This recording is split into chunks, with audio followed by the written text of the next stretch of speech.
বড় ভাবির সাথে একই বিছানায় ঘনিষ্ঠ অবস্থায় আমার স্বামী। স্পষ্ট সব দেখেছি আমি। বিষয়টা যদি বিয়ের পরের দিন সকালেই ঘটে থাকে আমার সাথে, তাহলে? এরপরও আপনারা আমাকে চুপ থাকতে বলছেন? আপনাদের কি বিবেকবুদ্ধি কিছুই নেই? উত্তেজিত কণ্ঠে কথা বলছে রিপা। রিপা যখন উত্তেজিত হয়ে কথা বলে তখন তার কপালের রগগুলো ঈষৎ কালো হয়ে ফোলা দিয়ে ওঠে। এবারও তার ব্যতিক্রম হয়নি। রাগ যেন শিরায় শিরায় টকবক করছে। নির্মলা বেগম তাকে থামানোর আপ্রাণ চেষ্টা করছেন। বাড়িতে লোকজন গিজগিজ করছে। বিষয়টি তার সম্মানের ব্যাপার। বাড়ির নতুন বউ এমন তামাশা করলে তো তার লাগবেই। রিপাকে গতকাল তার ছোট ছেলে শ্যামলকে দিয়ে বিয়ে করিয়েছেন তিনি। বিয়ের একটা দিন না যেতেই নতুন বউয়ের মুখে এমন কথা তার জন্য বদহজমের মতো। তার হাবভঙ্গি স্পষ্ট বুঝিয়ে দিচ্ছে ছেলের ব্যাপারে আরোপিত অভিযোগে তার কোনো মাথা ব্যথা নেই। তার মাথা ব্যথা কেবল মানিজ্যতের। রিপাকে থামাতে না পেরে অনুনয়ের সুরে তিনি বললেন, বৌমা চুপ করো, দোহাই লাগে। নির্মলার অনুনয়ের সুর রিপার কান অবধি ঠেকেছে কি না কে জানে। সে তো দিব্যি চেঁচিয়ে যাচ্ছে। তার চোখ মুখ স্পষ্ট বলে দিচ্ছে সে কতটা শোকে আছে। ভয়ঙ্কর কান্না পাচ্ছে কিন্তু কাঁদছে না। এমন মানুষগুলোর সামনে কিছুতেই কাঁদবে না। সে চায় না তারা তাকে দুর্বল ভেবে ঝাঁপিয়ে পড়ুক। এজন্য সে তার গর্জন চালিয়ে রেখেছে।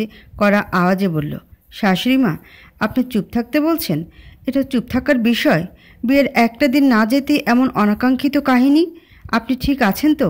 ভেবেচিন্তে কথা বলছেন? আমার পরিবর্তে আপনার মেয়ে শিলা যদি থাকতো তাহলেও কি একই জবাব আসত?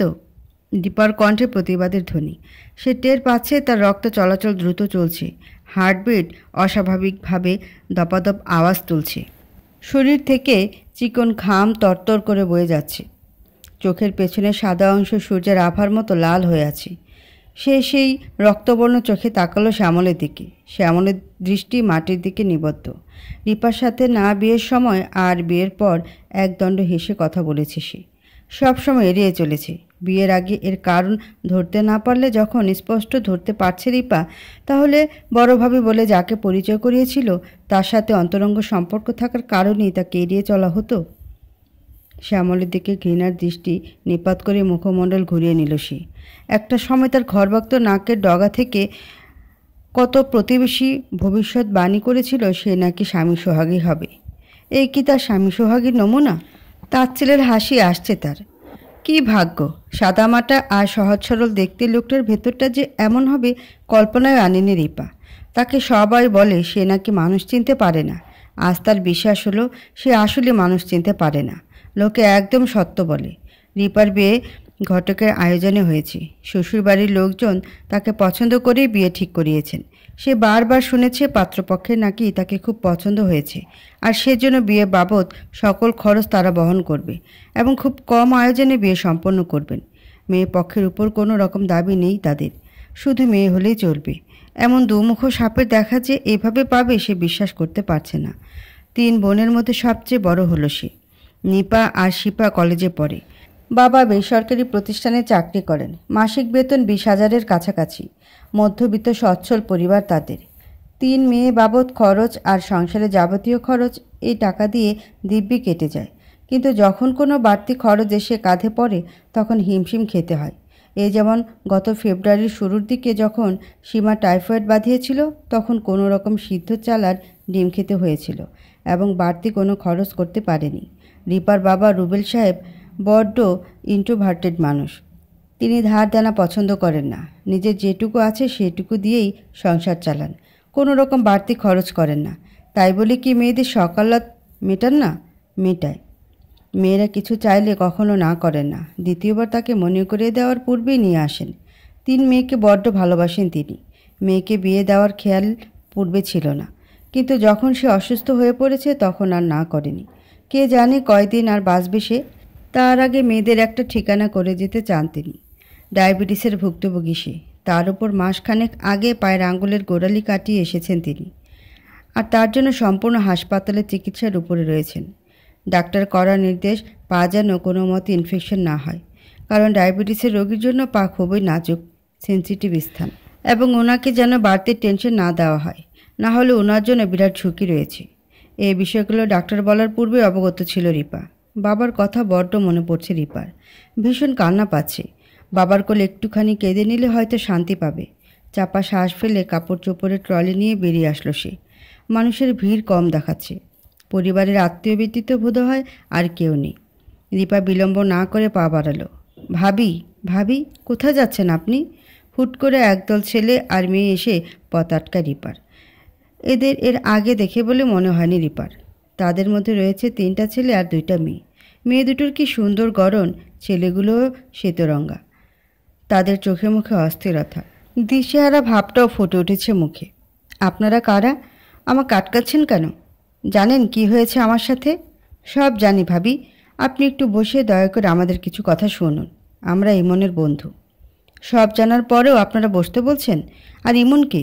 এবারের পাগল ছেলেটা? নেহাল চোখ বন্ধ করে জোরে জোরে শ্বাস নিতে লাগলো।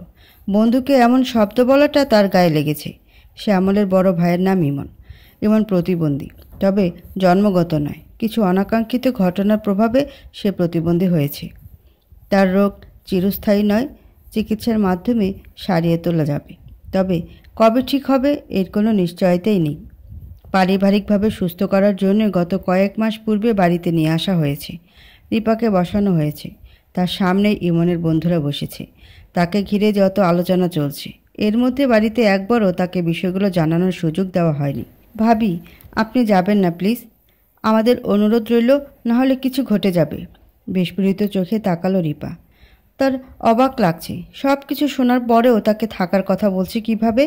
মানুষ এমনও হয়?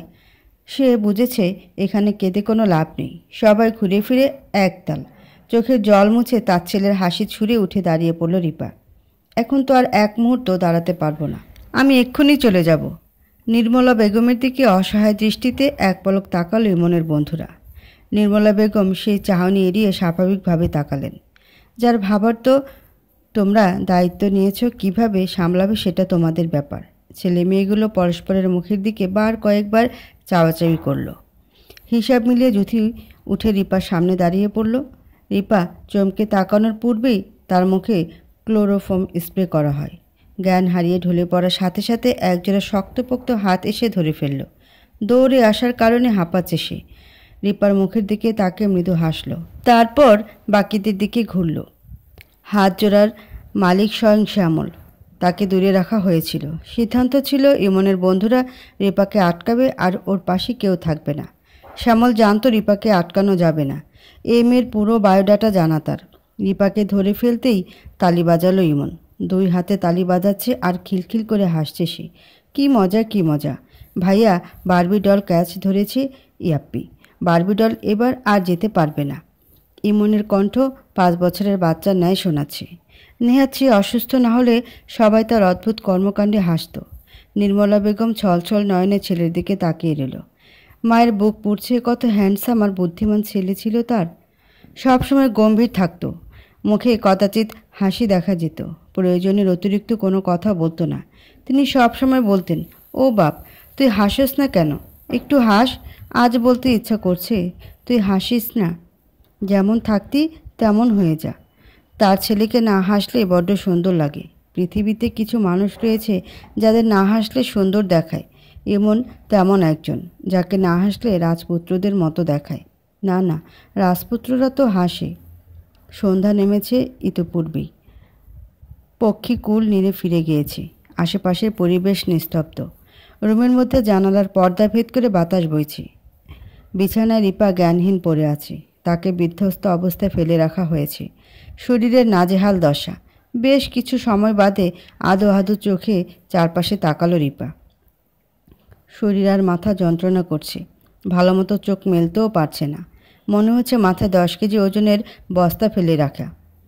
2 হাতে মাথা আঁকড়ে ধরে বসে এদিক ওদিক তাকালো। নিজের দিকে তাকাতেই চোখ বড় করে ফেলল। কি হয়েছে অনুমান করতে সময় লাগলো না। ঘৃণায় চোখ বন্ধ হয়ে ফেলল। চোখের কোণ গড়িয়ে এক ফোঁটা অশ্রু গড়ালো। এভাবে কিছুক্ষণ থাকার মাঝেই দরজা ঠেলে প্রবেশ করল নোহা। নোহা সম্পর্কে রিপার ভাবি। তার হাতে কিছু খাবার রয়েছে। তাকে দেখেই ঘৃণায় মুখ ফিরিয়ে নিল রিপা। মানুষ এত নির্লজ্জ বেহায়া হয় তা নোহাকে না দেখলে রিপাও জানত না। ভাবি, আপনাকে এগুলো খেয়ে নিতে বলেছে। রিপা শক্ত গলায় বলল, এগুলো নিয়ে যান। খাবারের উপর রাগ করতে নেই। আপনার শরীর খারাপ করবে তো ভাবি, খেয়ে নিন। রিপা উচ্চ সুরে বকা দিল। আমার শরীর খারাপ থাকলে কি তুই তোর শরীরে জ্বালা মিটিয়ে নেওয়া বন্ধ করবি? ছি ভাবি, আপনি আমার সাথে মুখ খারাপ করে কথা বলছেন কেন? ন্যাকামি, তোর ন্যাকামি দেখে আমি না আমার কাপুরুষ স্বামী গলবে। তখন লজ্জা করে না যখন পরপুরুষের কাছে যাস, এখন লজ্জা লাগছে? কেমন মানুষ তুই? স্বামী অসুস্থ বলে অন্য স্বামীর কাছে যাস, আবার আসে ছি বলে নাক ছিটকাতে। দেখুন ভাবি, আপনি এবার বেশি করছেন, না জেনে আমাকে যা নয় তা বলছেন। নোহার অগ্নিশর্মা রূপে কোনোরূপ পরিবর্তন দেখা দিল না রিপার মধ্যে। সে তাচ্ছিলের হাসি ছুড়ে দিল। নোহা অপমানিত বোধ করল। খাবার প্লেটটা ধীরাম করে ওর সামনে রাখল। প্লেট রাখার সাথে ঝনঝন আওয়াজ হলো, যার রেশ ধরে ঘরে আসলো শ্যামল। নোহা যা শোনাতে চেয়েছিল তা আর শোনানো হলো না। রিপা বিছানার চাদর টেনে শরীরে জড়িয়ে নিল। শ্যামলকে দেখতেই তার ঘেন্না লাগছে, শরীর কেমন ঘিন ঘিন করছে। কি হয়েছে? রিপা হুট করে চাদর সহ দাঁড়িয়ে গেল। রাগান্বিত সুরে বলল, আমাকে অজ্ঞান করে এখানে আটকে রাখার কারণ কি? আর আমার সাথে কি করেছেন আপনারা? আমার মা বাবা কই? রিপা ভীষণ বুদ্ধিমতী মেয়ে। ক্লোরোফর্ম তার নাকের নিকট নিয়ে আসতেই সে চিনে ফেলেছিল। ল্যাবরেটরিতে বহুবার এটা নিয়ে কাজ করেছিল সে ধরে নিয়েছে তাকে অজ্ঞান করে আটকে উল্টাপাল্টা কিছু করা হয়েছে তার সাথে। শ্যামল বামব্রু উঠিয়ে ঠোঁটে কুচিত হাসি ফুটিয়ে বলল, বাহ, বেশ বুদ্ধি তো। কী করেছি সেটা তো বুঝেছ, তারপরও প্রশ্ন কেন করছো? বুঝেছি। আমার মুখ থেকে শুনতে চাও? আচ্ছা বলছি। একদম বাজে বকবেন না। আপনি কাপুরুষ জানতাম, এতটা কাপুরুষ ভাবিনি। আমার ঘুমের ঘোরের সুযোগ নিয়েছেন। আপনার পুরুষত্বের আন্দাজ হয়ে গিয়েছে। খুব ভালো করেই জানতেন আমি সজ্ঞানে থাকলে আমার সাথে কিছুই করতে পারতেন না। যাই হোক, বলে রাখি, যদি বলেন কথা বলে আমাকে ব্ল্যাকমেল করে আটকে রাখবেন, তাহলে বলি এটা আপনার ভুল ধারণা। আমি এসবের পরোয়া করি না। আপনাদের গোমর ফাঁস করে ছাড়বো, সাথে এখান থেকেও বের হব। শ্যামল চোখ বন্ধ করে রেখেছে। রিপার শরীর জ্বালানো কথা কানে পৌঁছেতেই শরীরে লোম দাঁড়িয়ে গিয়েছে। শ্বাস প্রশ্বাস গভীরভাবে টানছে আর ছাড়ছে। রাগে লাল হয়ে যাচ্ছে সে। কেউ তাকে এমন কথা বলার সুযোগ পায়নি কখনো, অথচ এই মেয়ে তাকে যা নয় তা বলছে। রাগটুকু যথাসম্ভব হজম করে থমথমে গলায় বলল, বেশি তেজ ভালো না। উল্টো বেগ সামলাতে পারবে তো? চুপচাপ খাবারটুকু খেয়ে নাও। খাবো না আপনার খাবার, বলে প্লেট ছুঁড়ে ভেঙে ফেলল রিপা। নোহা তার দিকে এগিয়ে যেতে শ্যামল তাকে থামিয়ে দিল। শান্ত চোখে রিপার দিকে এক পলক তাকিয়ে নোহাকে যেতে বলল। নোহা যেতে চাইল না, ঠাই দাঁড়িয়ে রইল। কিন্তু শ্যামলের চোখের দিকে তাকাতেই দ্বিতীয়বার উফ বলার সাহস করল না, চুপচাপ বেরিয়ে গেল। শ্যামল নিচু হয়ে সবটুকু খাবার তুলে নিল, একটুও ছিটেফোঁটা রাখল না। সব নিয়ে জানালা দিয়ে ফেলে দিল। রিপার একদম কাছাকাছি যেয়ে শান্ত সুরে বলল, এখন থেকে আগামী 24 ঘন্টা কোনো খাবার পাবি না। এটা তোর তেজের সামান্য প্রতিক্রিয়া দেখালাম। রিপা মুখ ফিরিয়ে নিল। শ্যামল নিঃশব্দে বেরিয়ে গেল। যেতে যেতে ভালো করে দরজা আটকিয়ে গেল। রিপাকে আরও কঠিন শাস্তি দেওয়া উচিত ছিল। তাকে যা বলেছে এসবের কাছে শাস্তিটা পিঁপড়া সমান। সে ভালো ব্যবহার করতে চেয়েছিল, কিন্তু রিপার নোংরা ভাষা তা করতে দিল না তাকে। তিক্ত মেজাজে বেরোতেই ডাইনিং রুমে মায়ের মুখোমুখি হতে হলো। নির্মলা বেগম পানে চুন লাগাচ্ছিলেন। শ্যামলকে দেখে তড়িঘড়ি পান মুখে দিতে দিতে বললেন, হ্যাঁ রে, কি হয়েছে? ঝামেলা করে নাই তো? ইমনের বন্ধুদের একবার আসতে বলবো নাকি? কোনো দরকার নেই। প্রতি কথায় ওদের কেন রাখতে হবে? তাহলে আমাকে আর কি দরকার? রেগে যাচ্ছিস কেন? মেয়ের বাপ বারবার ফোন দিয়ে জ্বালাইতেছে, বলতেছে ফিরা না করে বিয়ের পরের দিন হানিমুনে গেছে কেন? আরেকদিন পরে গেলে কি হতো? একবার তার সাথে কথা বলিয়ে দিতে। আমি কথা বলে বোঝাতে বোঝাতে শান্ত হয়ে গেছে। তাই বলছিলাম, একবার কোনো রকম যদি ওরে দিয়ে কথা বলাইতে পারোস তাহলে টেনশন থাকবে না। আমি ক্লান্ত মিথ্যা বলতে বলতে। শ্যামল কথা বলল না, ঠান্ডা মাথায় চিন্তা করতে লাগলো। তার ধ্যান ভেঙে গেল কাচের জিনিস ভেঙে যাওয়ার চুরমার শব্দে। মায়ের পেছন পেছন সেও দৌড়ে দেখল ইমন ফুলদানি ভেঙে ফেলেছে। তার সামনে খাবারের প্লেট নিয়ে ঘুরছে নোহা। খাবে না সে জিদ ধরেছে। শ্যামল ধমকে সরে বলল, খাবে না কেন? খাবারে কি হয়েছে? খাবার তোমার কোনো পাকা ধানে মই দিয়েছে? চিনো না আমাকে, বুঝেছ? 10 দিনও খাবার দিব না। ইমন তার ধমকের পাত্তা দিল না, উল্টো আরও অস্বাভাবিক হয়ে উঠল। আরও একটা ফুলদানি ভেঙে ফেলল। খাবো না, খাবো না। বারবি ডল ছাড়া খাবো না, বারবি ডলের সাথে খাবো। শ্যামল রেগে গেল। তার দিকে তেড়ে যেতে নির্মলা বেগম থামিয়ে দিলেন। অজ্ঞতা রাগ দেখে ইমনের খাবারগুলো কেড়ে নিয়ে ফেলে দিল। ওকেও খাবার দিবে না সে। দেখবে কি করে আজ না খেয়ে থাকে। তেজ দেখাচ্ছে, তার সাথে সেও দেখবে। তাকেও খাবার না দেওয়ার কঠিন ফরমায়েশ দিয়ে হনহন করে বেরিয়ে গেল। রক্তিম চোখে তার যাওয়ার দিকে তাকিয়ে রইল ইমন। নির্মলা বেগম বুঝে গিয়েছেন তার ছেলে রেগে গিয়েছে, এখন নিশ্চয়ই ভাঙাচোরা করবে। তিনি নুহাকে ইশারায় নিয়ে আসতে বলে ছেলেকে এই কথা সে কথা বলে মনোযোগ ভ্রষ্ট করতে চাইলেন। ইমন চোখের পলক ফেলছে না, ইতিমধ্যে চোখে পানি জমে গিয়েছে। রাগে কথা বের হচ্ছে না মুখ দিয়ে। মাকে ঝাপটা মেরে সরিয়ে কাচের কাপ ঠাস করে মেঝেতে ফেলল। দ্বিতীয়বার অন্য কিছু ফেলার পূর্বে মিউ মিউ আওয়াজ করে ডাকতে ডাকতে রুমে প্রবেশ করলো বারবিডল। বারবিডল বিড়ালের নাম। এই বিড়াল ছাড়া থাকতে পারে না ইমন। এর বিশেষ কারণ রয়েছে। বিড়ালটি ইমন ভক্ত। ইমনের যেমন বিড়ালের প্রতি টান, ঠিক তার উল্টো শ্যামল। বিড়ালে তার অ্যালার্জি। বিড়াল তার আশেপাশে গেলে সে অনবরত হাঁচি দিতে থাকে। আর এই বিড়ালটি তার চরম শত্রু। এর আগেও একবার ওকে মেরে ফেলার জন্য বের করে পাঠিয়ে দিয়েছিল। তখন বারবিডলকে না পেয়ে অসুস্থ হয়ে পড়েছিল ইমন। কোনো ধরনের ওষুধ নিতে চায় না, কোনো কিছুতেই শান্ত থাকতো না। তারপর উল্টোমুখো সে বিড়ালের খোঁজে গিয়েছিল শ্যামল। ভাগ্যবশত বিড়ালটি জীবিত ছিল। আর এই বিড়ালের সাথে বোধ হয় শ্যামলের শত্রুতা রয়েছে, কারণ বিড়ালটি তার একদম কাছে ঘেঁষে না। তাকে স্পর্শ করতে আসলে আঁচড় দিতে যায়। আজও তাকে আঁচড় দিতে চেষ্টা করেছিল, সেই জন্য ওকে স্টোররুমে আটকে রাখা হয়েছিল। খাবার প্লেট আর বিড়ালটিকে রেখে বেরিয়ে যায় নুহা, কারণ এখন তাকে শ্যামলকে সামলাতে হবে। কোনো মতেই শ্যামলকে জানতে দেওয়া যাবে না তার আদেশ অমান্য করা হয়েছে। নির্মলা বেগম প্লেট হাতে নিলেন খাইয়ে দেওয়ার জন্য। তখনই তাকে সাফ না করে দেয় ইমন। সঙ্গে এও বলে দেয় যে নির্মলা বেগম থাকলে সে খাবে না। অনেকবার চেষ্টা করে ক্ষান্ত হয়ে চলে গেলেন তিনি। নির্মলা চলে যেতেই প্লেট নিয়ে চুপি চুপি পা ফেলে বেরিয়ে যায় ইমন। উদ্দেশ্য রিপাকে যেখানে আটকে রাখা হয়েছে সেখানে যাওয়ার। বিনা আওয়াজে খুবই সন্তর্পণে দরজা ধীরে ধীরে খুলে ফেলল সে। চুপি চুপি রুমিটিকে দরজা ভিড়িয়ে দিল। তার পেছন পেছন বারবিডলও প্রবেশ করেছে। রিপা ওয়ালে হেলান দিয়ে কাঁদছে। সারাদিন না খেয়ে থাকার ফলস্বরূপ শরীরটা নেতিয়ে পড়েছে। তার মাথায় এক প্রশ্ন চলছে, তাকে এভাবে আটকে রাখার কারণ কি? তখনই কক্ষে অন্য কারো উপস্থিতি টের পেয়ে চোখ তুলে তাকালো সে। মুহূর্তেই রুমে অচেনা পুরুষকে দেখে নড়ে পড়ে যায়। হাতে প্লেট নিয়ে তার সামনে দাঁড়িয়ে আছে ইমন। রিপা বলল, আপনি আপনি এখানে কেন এসেছেন? আমি বলেছি না খাবো না। তার কথা বারবার জড়িয়ে যাচ্ছে। শরীরে বেশ জোর নেই। ইমন তার পাশে ঘেঁষে বসে মলিন মুখে বলল, তুমি কাঁদছে কেন? তোমাকে মেরেছে না? আমাকেও মারে, ভাইয়া না ডাকলে। তুমি ভাইয়া বলে দাওনি কেন? তাহলে তো আর এত মারত না। থাক, কেঁদো না। রিপা যা বলতে উদ্বুদ্ধ হয়েছিল তা আর বলল না। নিজেকে যথাসম্ভব শান্ত করতে লাগলো। এ ছিল তো পাগল, অযথা ওর উপর না আবার রাগ দেখিয়ে দেয়। রিপার একটা স্বভাব রয়েছে, সে নিজের রাগ কখনো অন্যের উপর দেখায় না। যার রাগ তার সাথেই মেটায়। আচ্ছা, আর কেঁদো না, আমি বকে দিব। এখন খেয়ে নাও। আমি খাবো না। কেন? কারণ আমার খাওয়া শেষ। মিথ্যা কথা, তুমি খাওনি। আমি দেখেছি ভাইয়া তোমার খাবার ফেলে দিয়ে তোমাকে এখানে আটকে রেখেছে। তুমি না খেলে আমি খেয়ে নেব। তুমি মনে রেখো, পরে কিন্তু আর পাবে না। ভাইয়া চলে আসবে। রিপা নিরুত্তর রইল। এমন করুণ সুরে বলল, তাড়াতাড়ি খেয়ে নাও, ভাইয়া চলে আসবে। আর এসে আমাকে দেখলে আমাকে তো মারবে, সাথে তোমাকেও মারবে। তোমার ভাই তোমাকে মারে? হ্যাঁ মারে। ভাইয়া খুব পচা, জানো।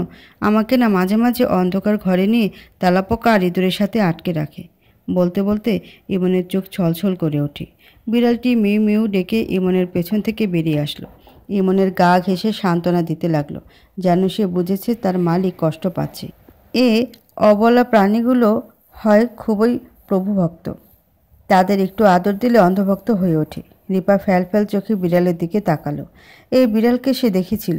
একদল লোক ওকে মেরে ফেলার চেষ্টা করেছিল, ঠিক তখনই সে ওই রাস্তা দিয়ে যাচ্ছিল। এত দূর বিড়াল দেখে ও তাদের মারতে দেয়নি। কাঠখড় পোড়ার মতন অনুরোধ করে বাঁচিয়ে দিয়েছিল। ভাগ্যের পরিহাসে দ্বিতীয়বার দেখা হয়ে গিয়েছিল। স্থানটি ছিল শপিং মলের সিঁড়ির লিফট। বিড়ালটি সিঁড়িতে হুট করে দৌড়ে চলে এসেছিল। এসেই বিপাকে পড়েছিল। সিঁড়ির নিচে নামার সাথে সেও লাফাচ্ছিল। তখন সে ওকে আবারও বাঁচিয়েছিল। সে অবাক হয়ে হাত বাড়িয়ে বিড়ালকে ছুঁয়ে দিল। এমনকি অবাকে সুরে প্রশ্ন করল, এই বিড়ালকে কই পেয়েছেন? ইমন অভিমানে সুরে বলল, ওকে বিড়াল বলবে না, ও আমার বারবি ডল। রিপা ভৌজেরা কিঞ্চিত কুঁচকে নিল। কি বলল? Barbie doll? এটা তো মেয়ে মেয়ে লাগছে। বিড়ালের নাম তো হয় মিনি, পুষি, ক্যাটি। সে কপাল ভাঁজ করে ফেলল। Barbie doll? এটা আবার কেমন নাম? খুব সুন্দর, তাই না? জানো, এটা আমি রাখিনি প্রি। তার কথার মাঝখানে রিপা থামিয়ে দিল। বিড়াল নিয়ে সে কথা বলে সময় নষ্ট করতে চায় না। তার এখন জরুরি কথা জানার আছে। রিপা একটু খাবার মুখে তুলে বলল, তোমাকে আর কেউ মারে? তোমার বউ, বোন, মা, ওনারা? না, আমাকে আর কেউ মারতে পারে না। নুহা তো আমাকে দেখলে ভয় পায়। শিলা আপু সারাদিন ফোন কানে নিয়ে থাকে, আর আম্মা সারাক্ষণ আমাকে আদর করে। মারে না কিন্তু বউকে। আমাদের ঘরে তো আর কেউ নেই। ও আচ্ছা, তাহলে আমার ভুল হয়েছে। তা নুহা তোমাদের কী হয়? কৌতূহল নিয়ে প্রশ্ন করে রিপা। তার ধারণা কিছু গণ্ডগোল আছে। ইমনের বোকা বোকা কথায় সে বেশ কিছু জানতে পারছে। ওকে ওর মতোই হ্যান্ডেল করতে হবে। ইমন খুশিতে গদগদ হয়ে বলল, নোহা নেহা খালামণির মেয়ে। আমাদের যে নেহা মুনি আছে না, ওনার। জানো, নেহা খালামণি এত বড় হয়েও নোহাকে আম্মু ডাকে। হি হি করে হাসে। কি লজ্জা, কি লজ্জা বলে খিলখিল করে হাসল ইমন। রিপা বুঝে ফেলল নোহা তাদের হয়তো খালাতো বোন। রিপা তার কথার ফুলঝুরি চালু রাখল।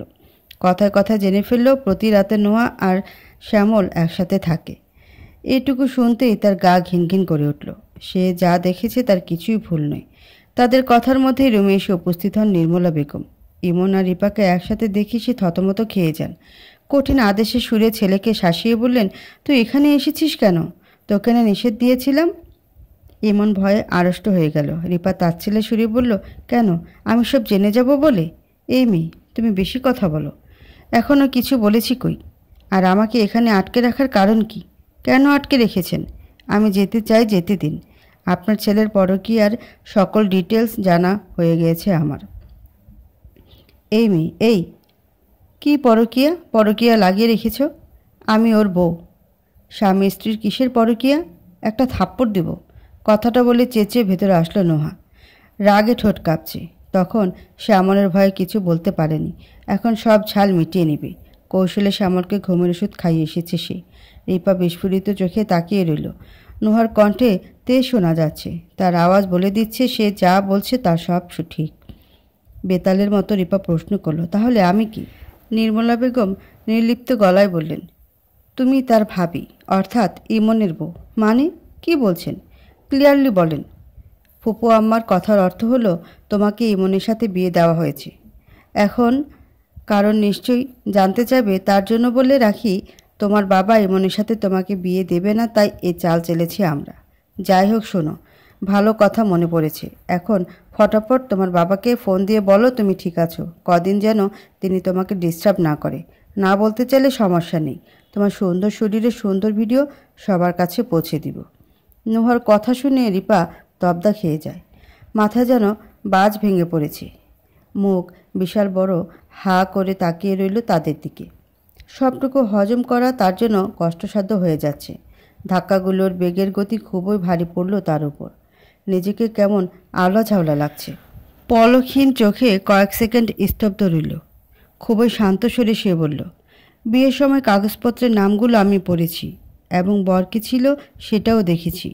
নোহা অকপটে জবাব দেয়, ওসব কিছুই সাজানো ছিল, সবাইকে দেখানোর জন্য। রিপা এক দৃষ্টিতে ওদের দিকে তাকিয়ে রইল। নোহা এবার গলার সুর খানিকটা মিয়ে বলল, দেখো, যা হয়েছে হয়ে গিয়েছে। তুমি সব মেনে নাও। ধরে নাও এসব তোমার কপালে ছিল। তাছাড়া তোমার বাবাও খুব অসুস্থ। তুমি নিশ্চয়ই জানো তোমার সাথে এমন কিছু ঘটেছে, জানলে ওনার কী হতে পারে। রিপা জড়বস্তুর ন্যায় ওর দিকে তাকিয়ে রইল। রিপার দৃষ্টিপাত দেখে নোহা কণ্ঠে আরও খানিকটা মধু মাখালো। রিপার বাহুতে আদরের সুরে হাত বুলিয়ে বলল, আমার তোমার জন্য খুব খারাপ লাগছে, কিন্তু কি করব বলো, আমিও নিরুপায়। ইমন ভাই তোমাকে পছন্দ করেছিলেন, তোমাকে বারবি ডল মানেন। তাছাড়া উনি তো সুস্থ হয়ে যাবেন। ওনার ট্রিটমেন্ট চলছে, আর উনি সুস্থ হয়ে গেলে ওনার চাকরি আবারও ফেরত পাবেন। তাহলে তো তোমার লাইফ পুরো সেটেল। এর জন্য শুধুই তোমার খানিকটা ধৈর্য দরকার। তুমি বুদ্ধিমতী, আমার থেকেও তোমার বেশি জ্ঞান, তাই সিদ্ধান্ত তোমার হাতে ছেড়ে দিলাম। রিপা এবারও কোনো পরিবর্তন দেখালো না। সে শুধু তাকিয়ে রয়েছে। নির্মলা বেগম খাবারের প্লেট নিয়ে এসে রিপার মুখের সামনে ধরে বললেন, ছেলেটা আমার প্রাণ রে মা। তার অসুস্থতা আমাকে স্বার্থপর বানিয়ে দিয়েছিল, তাই তোমার দিকটা দেখতে পাইনি। স্বার্থপর মা হয়ে গিয়েছিলাম। তোমার কাছে অনুরোধ, আমাকে ক্ষমা করে সব মেনে নাও। বিনিময়ে যা চাও তাই দিব। রিপা খাবারটুকু মুখে নিল, কোনো রকম নাড়াচাড়া না করে ধীরে ধীরে গিলে ফেলল। নির্মলা বেগম তাকে খাবার খাওয়াতে লাগলেন। ধীরে ধীরে তার অনুরোধ বাড়ছিল বই কমছিল না। রিপা চুপচাপ সব হজম করছে। রিপার নীরবতায় দুজনের পলকে বদলে তার সামনে অনুরোধের হাত পেতে রইলেন। সে যা চাইবে তারা তাই করবে, এ কথাও বললেন। রিপা তাকিয়ে দেখল ইমন খেলতে খেলতে ওখানেই ঘুমিয়ে পড়েছে। সে এখন গোলকধাঁধায় আটকে আছে। নোহা আলমারি থেকে ভালো এক সেট সুতি জামা নিয়ে এসে তাকে ফ্রেশ হয়ে নিতে বলল। রিপা কোনো রকম রিয়েক্ট না করে ফ্রেশ হয়ে নিল। সে বের হয়ে দেখল দুজনেই বসে আঙ্গুল কসলাচ্ছেন। তারা টেনশনে রয়েছে তা বুঝতে বেগ পেতে হলো না রিপার। বেশ কিছুক্ষণ মৌনতা পালন করল সে। ঘড়ির দিকে এক পলক তাকিয়ে স্বাভাবিক কণ্ঠে তাদের উদ্দেশ্যে বলল, আমি কিছুক্ষণ বিশ্রাম নিতে চাই। নির্মলা বেগম এবং নোহা সম্মতি জানিয়ে উঠে পড়ল। দুজনের ভেতর কিছুটা হালকা হয়েছে। তারপর যে যার রুমে চলে গেল ঘুমোতে। নোহা যাওয়ার পূর্বে শ্যামলের রুমে একবার উকি দিয়ে গেল। ঘণ্টাখানেক পেরোতেই ঘুম ভেঙে যায় শ্যামলের। হকচকে উঠে দেয়াল ঘড়ির দিকে তাকিয়ে দেখল 12:30। মাথায় হাত দিয়ে কিছুক্ষণ ঝিমুতেই মনে পড়ে গেল রিপার কথা। তাকে তো সে খাবার না দিয়ে আটকে রেখেছে।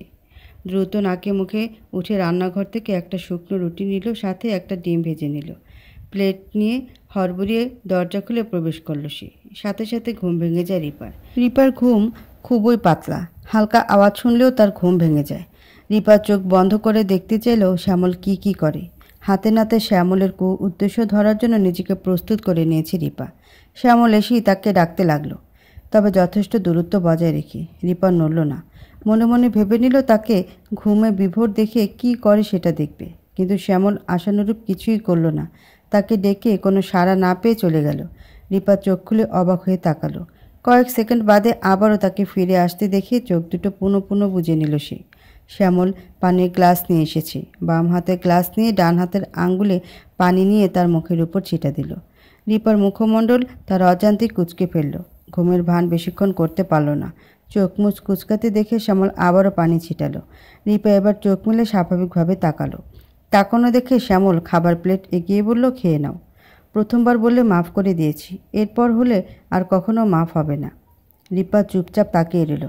শ্যামল তাকে নেওয়ার জন্য আরেকবার বলল, কিন্তু কোনোরূপ সাড়া পেল না। তৃতীয়বার বেশ ঝাঁঝালো গলায় বলতে সে প্লেট হাতে নিল। ডিমের কুসুম কাঁচা দেখে বলল, আমি কুসুম কাঁচা খাই না। শ্যামল চোখ বন্ধ করে কপালে ভাঁজ ফেলল। কণ্ঠে দ্বিধাবোধ ফুটিয়ে বলল, আমি কুসুম কাঁচা খাই, সেজন্য ভুলে ভুলে আপনার জন্য নিয়ে এসেছি। আপনি সম্বোধন শুনে রিপা খানিক সময় স্তব্ধ রইল। শ্যামল তাকে তুমি এবং তুই সম্বোধন করেছিল। এখন স্বাভাবিক অবস্থায় আপনি বলেছে, অর্থাৎ নোহার বলা কথাগুলো সত্য। সে শ্যামলের ভাবি, নোহা তার ভাবি নয়। খাবার দিয়ে যাবার সময় শ্যামল তাকে বলল, মেয়ে মানুষ দরজা লাগিয়ে ঘুমাবেন। রিপা হুট করে কেঁদে ফেলল। হু হু করে কান্নার আওয়াজ শুনে শ্যামল দাঁড়িয়ে পড়ল। রিপার চোখের পানি স্রোতের মতো গাল বেয়ে গড়িয়ে পড়ছে। একবারও থামছে না। কাঁদতে কাঁদতে সে বলে উঠল, দরজা লাগিয়ে কি হবে? আমার সাথে যা হবার তা হয়েই গিয়েছে। কথাটা শেষ করে খানিকটা দম নিল। কঠিন গলায় বলল, আমার জীবন কেন এমন করলেন? আমার কি দোষ ছিল? আমিই কেন? জানতে চাই আমি। কোন দোষে আমার সাথে এমন প্রতারণা করেছেন? শ্যামল নিশ্চুপ রইল। রিপা তেজি কণ্ঠে প্রশ্ন করল, জবাব দেন। কেন প্রতারণা করেছেন? কেন একটা প্রতিবন্ধীর সাথে আমাকে বিয়ে দিয়েছেন? খানিকটা দম নিয়ে নাক টেনে টেনে আবারও বলল, আমার বিয়ে তো আপনার ভাইয়ের সাথে ঠিক হয়নি, হয়েছিল আপনার সাথে। নিজের বউকে ভাবি পরিচয় করিয়ে দেওয়ার সময় একটু লজ্জা করেনি? বিবাহিত হয়ে অবিবাহিত পরিচয় দিয়ে অন্য ছেলের সাথে আমাকে ঠকিয়ে বিয়ে দিতে লজ্জা লাগেনি? আমাকে অচেতন করে রেপ করে ভিডিও করতে হাত কাঁপেনি? আমার সাথে কি আপনার কোনো শত্রুতা ছিল যে আপনি এমন করেছেন? আরে আমি তো আপনাকে চিনিই না, তাহলে কেন এমন করেছেন বলুন? চুপ থাকবেন না। কথা বলতে বলতে নিচে হাঁটু গেড়ে বসে পড়ল সে। শ্যামল চোখে মুখে বিস্ময় ফুটিয়ে বলল, এসব কে বলেছে? রিপা শক্ত গলায় বলল, সব জেনে গেছি আমি। ওনারা আমাকে সব বলে দিয়েছেন। শ্যামল নিরুত্তর রইল। রিপা নিজেকে শক্ত করে উঠে পড়ল। বিছানার পাশ থেকে ছুরি বের করে শ্যামলের সামনে নিয়ে আসলো। এই ছুরিটা রুমেই পেয়েছিল সে, তখনই লুকিয়ে রেখেছে, সাথে মাথায় ফোন দিয়ে এঁটেছে। আপনারা সবাই যে জাল বুনেছেন তার জন্য সমবেত না। আমি কখনোই এসব মেনে নিব না। তার থেকে বরং মৃত্যুকে গ্রহণ করে নিব। মনে রাখবেন, মরলে একা মরব না, আপনার পুরো পরিবারকে সম্পূর্ণ ফাঁসিয়ে সারা জীবন জেলের ভাত খাওয়ানোর পূর্ণ ব্যবস্থা করে যাব। আমার মতো দ্বিতীয় কারোর সাথে কিছু করার ছিটেফোঁটাও সুযোগ রাখব না। এমনিতেই আমার যে শরীর পরপুরুষ ছুঁয়েছে, সে শরীর আমি রাখব না।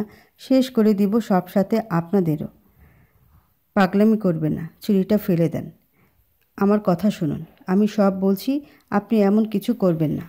এই শরীরে এখন শুধু রক্ত পানি আছে, কোনো প্রাণ নেই। আমি তো মরে গিয়েছি তখনই, যখন জানলাম পরপুরুষ ছুঁয়েছি। শ্যামল রিপাকে বোঝাচ্ছে উল্টাপাল্টা কিছু না করতে। সে যা চাইবে তাই করবে ও। কিন্তু রিপা শুনতে চাইছে না। কথা বলতে বলতে রিপার একদম কাছে এসে খপ করে ওর হাত থেকে ছুরিটা নিয়ে নিল সে। অন্য হাত ওর গালের সামনে এনে থামিয়ে দিল। হাত নামিয়ে ফেলে চোখ বন্ধ করে দাঁতে দাঁত চেপে বলল, প্রথমত আমি কোনো পরপুরুষ নই, তোমার স্বামী।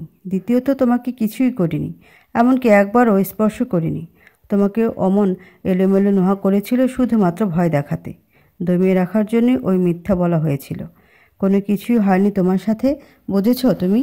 মাঝরাত, চারিপাশ ঘুটঘুটে অন্ধকার হবার কথা, অথচ বাহির এতই আলোকিত যে রাস্তার উপরে ছোট ছোট পাথরের রঙও স্পষ্ট দেখা যাচ্ছে, কারণ বাইরে ল্যাম্পপোস্ট জ্বলছে। পাশাপাশি বাসাবাড়ির বাইরের বাতিগুলোও জ্বলছে। শহরের মানুষের একটা নিয়ম রয়েছে, তারা কারণবিহীন রাত দিন আলো জ্বালিয়ে রাখে। শহরে থাকতে হলে বোধহয় এমন নিয়ম মানতে হবে। তাদের অতি টাকা পয়সা আছে, তা এটার মাধ্যমে বোঝানো হয়। না হলে খামোখা কেন এতগুলো লাইট জ্বালিয়ে বিদ্যুৎ বিল বাড়াবে? রিপার শ্বশুরবাড়ির বাইরের উঁচু ওয়ালের বাইরে বেশ কয়েকটা লাইট লাগানো, সেসবের আবার নানা বাহার। রিপার মনে হলো এসব অযথাই অপচয়। সে হলে কখনো এতগুলো লাইট লাগাতে আর জ্বালাতে দিত না। সে মধ্যবিত্ত পরিবারের মেয়ে, তার বাবা খুবই হিসেবি, সেও হয়েছে তার বাবার মতো।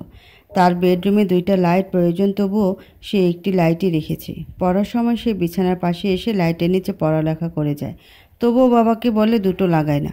অথচ এখানে একটার স্থানে 3টা। রিপা জানালার পাশে দাঁড়িয়ে বেশ মনোযোগ দিয়ে এসব ভাবছে।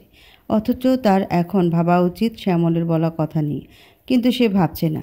যে বিষয় সে জানবে সেসব নিয়ে আগে ভেবে উল্টাপাল্টা কিছু মনে নিয়ে টেনশন করতে চায় না। বলতে গেলে সে পারে না। রিপার একটা অদ্ভুত এক অভ্যাস। এই যেমন ফিজিক্স পরীক্ষার দিন তার ফিজিক্স পড়তে ইচ্ছা করে না, সে তখন বায়োলজি পড়ে। যেটা হবে সেটা নিয়ে এত টেনশন করার কি দরকার? হলেই তো দেখবে। শ্যামল সিগারেট খাচ্ছে খুব দ্রুত, অথচ এত অর্ধেক সময়ও শেষ করতে পারেনি। রিপার সামনে সিগারেট খাওয়া যাবে না, রিপা সিগারেটের গন্ধ নিতে পারে না। এই জন্য বারান্দায় দাঁড়িয়ে সিগারেট টানছে। রিপা অবশ্য এতে আপত্তি করেনি। সে আপত্তি করেছিল যখন তাকে বলেছিল ওখানে রিপার সামনে বসে সে খেতে পারবে কিনা। শ্যামল আশ্চর্য ভঙ্গিমায় সিগারেটের দিকে তাকালো। সে এখনও শেষ করতে পারছে না কেন? সচরাচর সিগারেট খায় না সে, মাঝে মাঝে খুব টেনশন হলে একটা আটটা খায়। রুমের ভেতর থেকে চিকন কণ্ঠে রিপার আওয়াজ আসলো, মিস্টার শ্যামল, আপনার কি এখনও খাওয়া শেষ হয়নি? শ্যামল অর্ধ খাওয়া সিগারেটটা ছুঁড়ে ফেলে দিল। ক্ষীণ স্বরে জবাব দিল, আসছি। বড় বড় নিঃশ্বাস ফেলে স্থির হয়ে নিল শ্যামল। স্বাভাবিক ভঙ্গিমায় হেঁটে এসে উপস্থিত হলো রিপার সামনে। রিপা বেতের সোফায় বসে আছে। তার সামনে একটা টি টেবিল আর বাম দিকে আরও একটা 3 জনের বসার মতো সোফা। সে যেখানে বসেছে সেখানে 2 জন বসতে পারবে। রিপা ইশারায় শ্যামলকে তার বাম দিকের সোফায় বসতে বলল।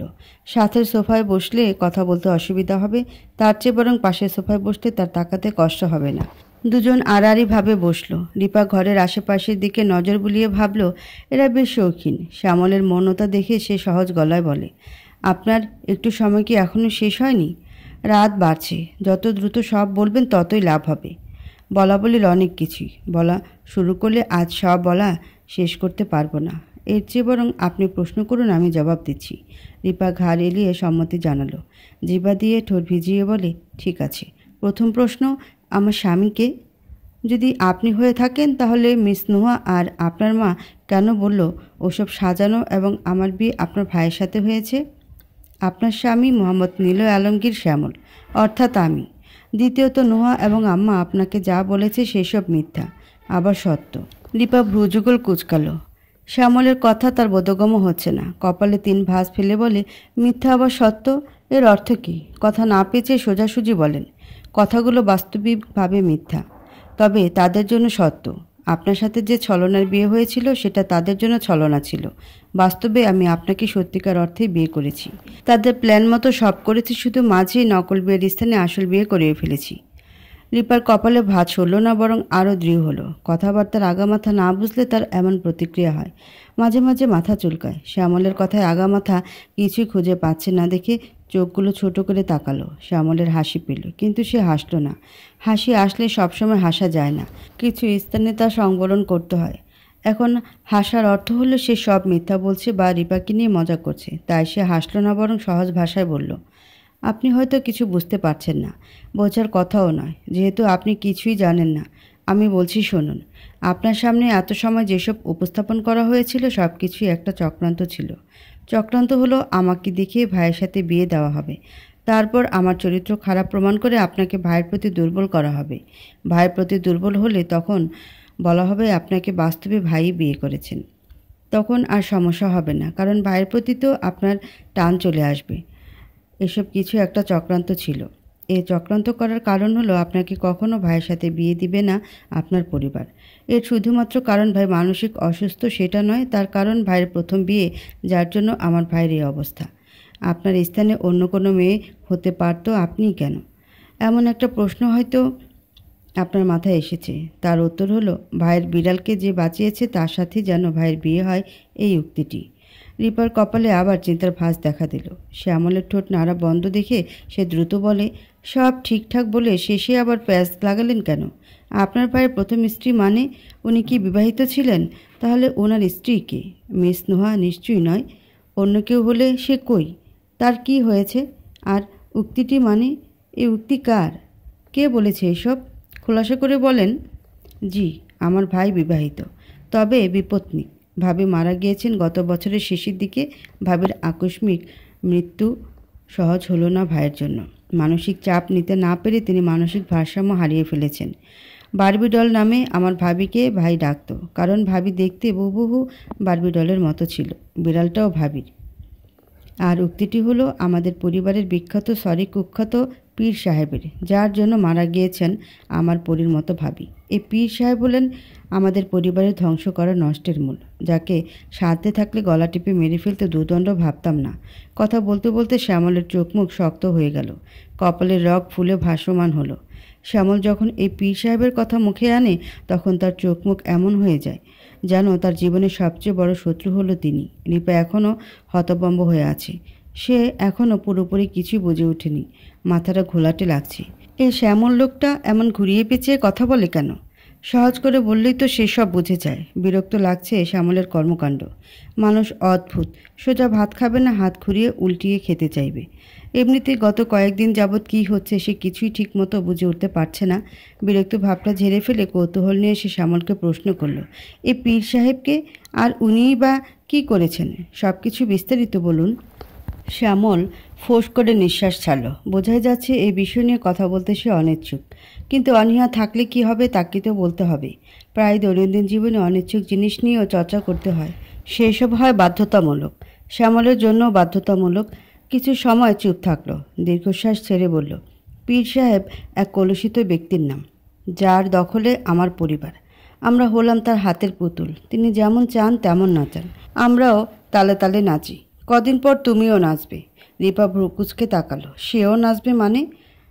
তার কি আর খেয়ে দিয়ে কাজ নেই, অন্যের কথায় চলবে? সে রিপা, তার নিজের যথেষ্ট বুদ্ধি আছে। সে কখনো অন্যের কথা ধরে চলবে না। দরকার পড়লে দুনিয়া উল্টে ফেলবে, তাতে কার কি? শ্যামল গলা নামালো, ধীর আজে বলল, নাচতে না চাইলেও তিনি নাচাবেন। আমার মা পীর ভক্ত, ভক্ত নয় অন্ধভক্ত। অন্ধভক্ত চিনো? যারা সম্পূর্ণ স্বরবর্ণ না জেনে শুধুমাত্র আ জেনে লাফায়, হুদাই চিল্লাফাল্লা করে, তাদেরকে অন্ধভক্ত বলে। ওনার মতে পীর সাহেব যদি হাঁচি দেন সেটারও কারণ থাকে। তিনি যদি বলে পানিতে ডুব দিয়ে নিঃশ্বাস আটকে বসে থাকতে, তাহলে মা সঙ্গে সঙ্গে তা করে ফেলবেন। জানেন, আমার মা এবং ভাবির সমস্ত গয়নাগাটি ওনার দখলে, এমনকি আমাদের বাড়িটাও। রিপা বিস্ফোরিত চোখে তাকালো। এই যুগেও এমন মানুষ হয়? হয় হয়, না হলে তার শাশুড়ির দেখা কি পেত? কিন্তু মানুষ এ লেভেলেরও অন্ধভক্ত হয়। কৌতূহলের সুরে প্রশ্ন করে, আপনার মা কি এত অবুঝ? ঘর বাড়ি অন্যের নামে লিখে দিয়েছেন? কিন্তু কেন? নিশ্চয়ই কোনো কারণ আছে, তাই না? রিপার মতে কারো অন্ধবিশ্বাসের পেছনে জোরালো কারণ থাকে। এমনি এমনি কেউ কাউকে এত বিশ্বাস করে না। নিশ্চয়ই হৃদয় নিংড়ানো কিছু করেছে, সেজন্যই হয়তো তার মায়ের এত ভরসা। তাবিজ তোমারে তার বিলকুল বিশ্বাস নেই, তো এটা স্বাভাবিক যে কোনো তাবিজ ফাবিজ করে বশ করেনি, বরং তার মায়ের মনে বিশাল জায়গা করে নিয়েছে, যার জন্য এত বিশ্বাস। শ্যামলের মুখে অন্ধকার নেমে এলো। নিশ্চয়ই কোনো দুর্বিষহ স্মৃতি মনে পড়েছে। স্মৃতিগুলো হয় বজ্জাত, যখনই কারো চোখে ভাসবে তখনই তার চোখ মুখ অন্ধকার করে তুলবে। কদাচিৎ হাসলেও পরক্ষণই তার জন্য মনকে কাঁদিয়ে তোলে। শ্যামল বিষণ্ণ কণ্ঠে বলে, আমার জন্মের পূর্ব থেকেই মায়ের এ ভক্তি। ওনারে ভক্তি জন্ম নেওয়ার কারণ হলো আমার ভাই। একদা আমার মা বন্ধ্যা ছিলেন, তার কোনো সন্তান হতো না। তখন শরণাপন্ন হন এই পীর বাবার। ওনার বিধি নিষেধ মেনে চলার পরের বছরই জন্ম হয় আমার ভাইয়ের। এরপর একে একে আমি আসি আর আমার বোন। তখন থেকে যে ওনার ভক্তি, তা আজ পর্যন্ত বিদ্যমান। বলেন কি, ওনার এত ক্ষমতা? আরে দূর, মায়ের তখন ডাক্তারি চিকিৎসাও চলছিল, ডাক্তারের ওষুধও খেতেন, কিন্তু উনি মানেন পীরের কারণে বাচ্চা হয়েছে। কারণ ওষুধ তো এর পূর্বেও খেয়েছেন, তখন সারেনি কেন? আরে ভাই, ওষুধ কি সাথে সাথে কাজ করে? এসব ওষুধের সময় লাগে। অনেক ওষুধ আছে যেসব ধীরে ধীরে কাজ করে, আবার অনেক ওষুধ দ্রুত। কিন্তু আমার মাকে তা বোঝানো কারো কি সাধ্যে পড়ে? শ্যামলের চোখ লাল টকটকে হয়ে গিয়েছে। শ্যামল যখন রেগে যায় তখন চোখ লাল হয়ে যায়। প্রত্যেক মানুষের রাগ প্রকাশের আলাদা আলাদা ভঙ্গিমা রয়েছে। শ্যামলের রাগ প্রকাশের ভঙ্গিমা এমন, সে শান্ত থাকে, চোখ মুখ লাল হয়ে যায়, কখনো ভাঙচুর করে না বা অন্যের উপর রাগ দেখায় না। নিজের ভেতর চেপে রেখে খুবই সহজ ভঙ্গিমায় অন্যের সহিত কথা বলবে। রিপা কথা ঘোরালো। এ প্রসঙ্গ থেকে তার ভেতর নোহার প্রসঙ্গের কথা বলা জরুরি মনে হচ্ছে। যদিও এই বিষয়ে তার কৌতূহল কম নয়, তবুও ওই বিষয় নিয়ে কথা বলা জরুরি। তাছাড়া শ্যামলের সাথে এই বিষয় নিয়ে কথা বলতে যেয়ে যদি দেখা যায় শ্যামল উত্তেজিত হয়ে গিয়েছে, তখন না থাকবে বাঁশি আর না বাজবে বাঁশুরি। বোঝাই যাচ্ছে শ্যামল রেগে আছে। থাক, এ নিয়ে পরে জানবে। রিপার উড়ো স্বভাব, সে একটা বিষয় নিয়ে স্থির থাকতে পারে না। এই যেমন ভাত খাওয়ার সময় যদি মিষ্টি আনা হয়, তখন সে ভাত রেখে মিষ্টি খেতে যাবে। এখন এসে পীরের কথা বাদ দিয়ে নোহার কথা শুনবে। শ্যামল না বলতে চাইলেও জোর করে শুনবে। এমন বিচিত্র স্বভাব সে বাচ্চাকাল থেকেই পেয়েছে। শ্যামলের মুখোমুখি হয়ে ভ্রু নাচিয়ে বলল, আপনি আগে বলুন নোহাকে। তার বিষয়ে কোনো ক্লারিফিকেশন পায়নি। শ্যামল স্বাভাবিক হলো। রাগ সহজেই নিয়ন্ত্রণ করতে পারে সে। হুটহাট যেমন রেগে যায়, ঠিক তেমন হুটহাট শান্ত হয়ে যায়। গণনা করলে দেখা যাবে এমন লোকের সংখ্যা বেশি। খুবই কম লোক হয় যাদের রাগ দীর্ঘস্থায়ী হয়। শ্যামল রাগের কাতারে পড়ে না, সে অন্যদের মতো। রিপার কৌতূহল আর সন্দেহ দেখে তার চোখে মুখে পরিবর্তন এলো না, বরং না দেখলে পরিবর্তন আসতো। নারীজাত নিজের স্বামীর সাথে পর নারীর সহিত হালকা দেখা পেলেও তা নিয়ে কখনই কথা বলতে ছাড়ে না। সেখানে তার সাথে নোহাকে আপত্তিকর অবস্থায় দেখেছে। কাজে এ বিষয় নিয়ে প্রশ্ন না করাটা আশা করা বোকামি। শ্যামল গলা খাকারে দিয়ে পরিষ্কার করে নিল, নিচু কণ্ঠে বলে, নোহা সম্পর্কে আমার কাজিন, আপন নয়, দূর সম্পর্কের। পেশায় সে একজন নার্স। মূলত আমার ভাইয়ের খেয়াল রাখার জন্য তাকে বাসায় আনা হয়েছে। আচ্ছা, তাহলে আপনার কথার অর্থ হলো সেদিন ওসব আমাকে দেখানোর জন্য নাটক ছিল? আপনার কি মনে হয় না সে অবস্থা খুবই বেশি হয়ে গিয়েছিল? এতটা খারাপ অবস্থা তৈরি করার কথা ছিল না। আমি কিছু বলার পূর্বেই আপনি চলে এসেছিলেন, তাই আমি অভিনয় চালাতে বাধ্য হয়েছিলাম। আমার মোটেও তেমন মনে হচ্ছে না। কোনো মেয়ে কখনোই কারণ বিয়ে নিজের ইজ্জত নিয়ে এতটা কাহিনী করে না। জোরালো কোনো কারণ থাকে। তাছাড়া তার চোখে আর কণ্ঠে আমি স্পষ্ট জোর দেখেছি। এত তুচ্ছ সম্পর্কে কেউ এমন করে না। শ্যামল কয়েক সেকেন্ড মৌনতা পালন করলো, তারপর খুবই ধীর সুরে বলল, তার আরও একটা পরিচয় আছে। সেটা কি? সে আমার হবু বউ। আমার বিয়ে ঠিক হয়েছে তার সাথে, যেখানে আমার ইচ্ছা বিন্দু পরিমাণ নেই। মাকে কি জাদু করেছে সে কে জানে। তিনি মোমের মতো গলে প্রস্তাব দিয়ে বসলেন। আমি সাথে সাথে প্রস্তাব প্রত্যাখ্যান করেছিলাম, কিন্তু ওনারা সেটা গ্রাহ্য করেননি। তাই আমিও ওনাদের গ্রাহ্য করিনি। ওনাদের চাল ওনাদের উপর দিয়ে দিলাম। বিয়ে করে নিলাম আপনাকে। উনি আমাকে না জিজ্ঞেস করে যেমন বিয়ে ঠিক করেছেন, ঠিক তেমন আমিও বিয়ে করে নিয়েছি। রিপা চুপ রইল। কী বলা উচিত বুঝতে পারছে না। শ্যামলের যুক্তি তার মোটেও পছন্দ হচ্ছে না। সম্পর্কটা ঘুরে ফিরে প্রতারণাই হয়ে যাচ্ছে। এ কেমন বন্ধন? স্বাভাবিক কোনো রকম সম্পর্কই নেই। রিপা ঠোঁট নাড়ল। আপনি জেদের বশে আমাকে বিয়ে করেছেন? এই সম্পর্কটা কি শুধুই একটা জেদ? আপনার পরিবার জেনে যাওয়ার পর যদি না মানে, তাহলে কি ভেঙে যাবে সম্পর্কের বন্ধন? ছেড়ে দিবেন আমাকে? শ্যামল চুপ থেকে এক দৃষ্টিতে রিপার দিকে তাকিয়ে রইল। সে তো এ কথা ভাবেনি। নির্মলা বেগম যদি না মানে তখন সে কী করবে? ভাবা উচিত ছিল। এত বড় বিষয় কিভাবে ভাবলো না? এর জন্য নিশ্চয়ই তার বড় ধরনের শাস্তি পাওয়া উচিত। শাস্তিটা কঠিন হলে ঠিক হবে। তখন দ্বিতীয়বার কিছু করবার পূর্বে মনে পড়বে। পরক্ষণে চিন্তা করল, মা না মানলে কি হবে? সে মানিয়ে নেবে। মানতে না চাইলে জোর করে মানাবে। দরকার পড়লে দুনিয়া উল্টিয়ে ফেলবে। Who cares? রিপার মতো মিষ্টি মেয়েকে মানবে না কেন? ভাইয়ের জন্য যদি মেনে থাকে নিশ্চয়ই তার জন্যও মানবে। সে পছন্দ করে এত সহজে হেরে যাবে না। হুম। রিপা ঝুঁকে তাকালো শ্যামলের দিকে। কৌতূহলী হয়ে বলে, কি বিড়বিড় করছেন? উত্তর দেন। আপনি কি জেদের কারণে বিয়ে করেছেন? শ্যামল কঠিন গলা জবাব দিল, না।